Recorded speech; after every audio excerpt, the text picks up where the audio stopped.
আপনি কারো থেকে কষ্ট পাবেন না, আপনি কারোর কাছ থেকে আঘাত পাবেন না, আপনার জীবনে অনেক সমস্যার সমাধান হবে।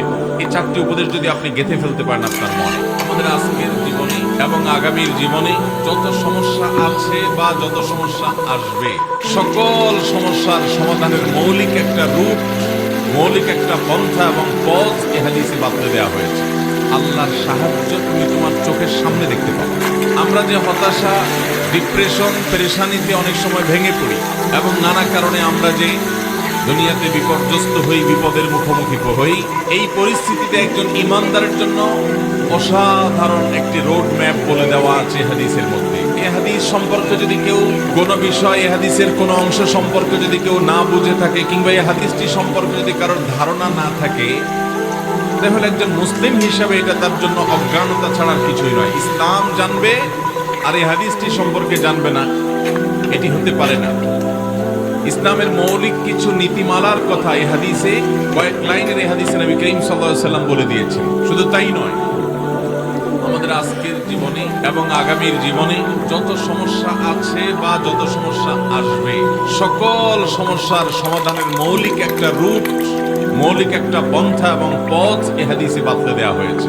আমরা যে হতাশা, ডিপ্রেশন, পেরেশানিতে অনেক সময় ভেঙে পড়ি এবং নানা কারণে আমরা যে দুনিয়াতে বিপর্যস্ত হই, বিপদের মুখোমুখি হই, এই পরিস্থিতিতে একজন ইমানদারের জন্য অসাধারণ একটি রোড ম্যাপ বলে দেওয়া আছে হাদিসের মধ্যে। যে হাদিস একজন ইমানদারকে যে কোনো বিপদ আপদে, যে কোনো বিপর্যয়ে তার কর্মপন্থা কি হবে সেটিকে পরিষ্কারভাবে বাতলে দিয়েছে, এবং এর মাধ্যমে এই কঠিন পরিস্থিতিতে আমরা উত্তরণের পথ খুঁজে পাবো ইনশাআল্লাহ।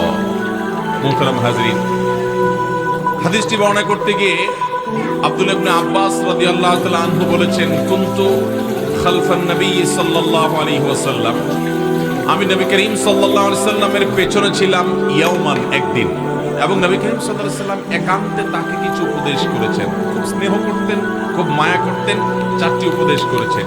সেই উপদেশগুলো আমাদের জন্য উপযোগী, অনেক বেশি উপকারী। আজকের বাস্তবতায়, আজকের প্রেক্ষাপটে এগুলো আরো বেশি আমাদের অন্তরে গেঁথে রাখা উচিত।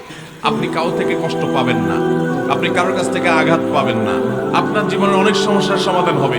এই চারটি উপদেশ যদি আপনি গেঁথে ফেলতে পারেন আপনার মনে, সবাই চেষ্টা করবেন তো ইনশাআল্লাহ। তো যে হাদিসটি বলছিলাম, আব্দুল্লাহ ইবনে আব্বাস রাদিয়াল্লাহু তাআলা বর্ণনা করেছেন যে আমি একবার নবী করিম সাল্লাল্লাহু আলাইহি ওয়াসাল্লামের পেছনে ছিলাম। তিনি আমাকে বললেন, ইয়া গোলাম, হে ছেলে, ইন্নী উআল্লিমুকা কালিমাত, হে বালক, তোমাকে আমি কয়েকটি কথা শিক্ষা দিতে চাই। এখানে মূলত চারটি বিষয় নবী সাল্লাল্লাহু আলাইহি ওয়াসাল্লাম তাকে উপদেশ দিয়েছেন। তার প্রথমটি হলো ইহফাজিল্লাহ ইয়াহফাজুক, তুমি আল্লাহর আদেশ নিষেধকে, আল্লাহর ফরজ বিধানকে, আল্লাহর হারাম বিষয়গুলোকে মেনে চলবে, অর্থাৎ ফরজগুলোকে অবশ্যই করবে, হারামগুলো থেকে বেঁচে থাকবে। আল্লাহ যা করতে বলেছেন সেটা করবে, যা নিষেধ করেছেন তা থেকে বেঁচে থাকবে। আল্লাহর আদেশ নিষেধকে যদি তুমি মান্য করে চলো, নিশ্চিত থাকবে যে তোমাকে আল্লাহ তাআলা আখিরাতে তো বটেই, দুনিয়াতেও সকল সমস্যা বিপদ থেকে রক্ষা করবেন। আল্লাহর আদেশ নিষেধের মধ্যে যদি তোমার পুরো জীবনকে পরিচালিত করো, তোমার রক্ষাকারী হবেন কে? আল্লাহ। এটা তুমি মাথায় রেখে চলবা। উপদেশ নম্বর 2, ইহফাজিল্লাহ তাজিদহু তুজাহাক, আল্লাহ রাব্বুল আলামিনের আদেশ নিষেধগুলোকে হেফাজত করবে, সংরক্ষণ করবে। আল্লাহর কোনো ফরজ নির্দেশ, কোনো নির্দেশ পেলে সেটাকে মানার জন্য জান প্রাণ চেষ্টা করবে, কোনোভাবেই সেটাকে নষ্ট করবে না, হেলায় এটাকে অবহেলা করে এটাকে কখনো নষ্ট করবে না। তুমি আল্লাহর বিধিবিধানগুলোকে যদি রক্ষা করে চলো, তাজিদহু তুজাহাক, আল্লাহর সাহায্য তুমি তোমার চোখের সামনে দেখতে পাবা। ভাইরা আমার, আমরা আজকাল ইসলাম ঝেড়ে ফেলে দিয়ে তারপরে দুনিয়ার উন্নতি চাই। মুসলমানের উন্নতির মূল পথই হলো আল্লাহ এবং তার রাসূল সাল্লাল্লাহু আলাইহি সাল্লামের বাতানো পথ। ওই পথের বাইরে গিয়ে মুসলমান কখনো উন্নতি করতে পারবে? আল্লাহর